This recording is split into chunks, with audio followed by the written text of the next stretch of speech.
session 6 of what it means to be a child of God. And for this final session, I'm also using the verse that I used yesterday, only looking more at the second half of it.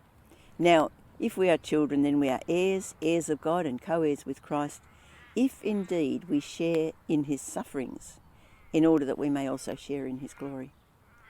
So is Paul writing saying it's only if you suffer persecution or only if you are martyred that you can become a part of God's kingdom? Actually, martyrdom was a little bit of a problem in the early church, that some people did deliberately try to be martyred. But that's not what Paul's saying.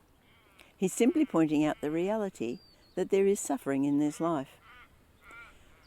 Jesus warned us about this. Luke 9:23, he said, "Whoever wants to be my disciple must deny themselves and take up their cross daily and follow me." Now, many people make light of this by saying, "Oh, my illness is my cross to bear," or "my grumpy old aunt is my cross to bear." But Jesus is talking here about a way of life. The way of the cross is a life of self-giving love, even being able to or being willing to give one's own life. We're called to do this daily. Then in 2 Timothy 3:12, Paul writes, "In fact, everyone who wants to live a godly life in Christ Jesus will be persecuted." Now, we know that in many parts of the world, people risk death by becoming a Christian. But in our country, we don't fear that. However, if we really stand up for Jesus, we can become very unpopular, face ridicule, and even can be discriminated against in some areas. God did not promise that we would glide through life on a cloud. Even if we don't suffer any direct persecution, we still live in a world where we get sick. As our bodies age, they start to break down.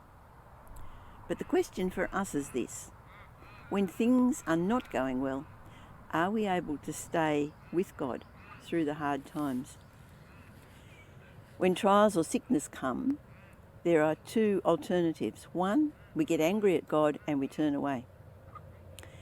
The other one is to cry out to God, "Abba, Father." Trust him for what he is doing. Find strength, find comfort in him. So if we can lean on God when things are going badly as well as when things are going well, then we will remain as his children and we will share in his glory. To be a child of God is a privilege. It cost Jesus his very life. To take life on a superficial level and think that, well, I'm basically a good person, so God will take me into heaven when I die, it's very offensive to God, because he has given everything, the most precious thing, to pay for the price of our sinfulness. We can't just be a child of God in theory. We have to be a child of God in practice.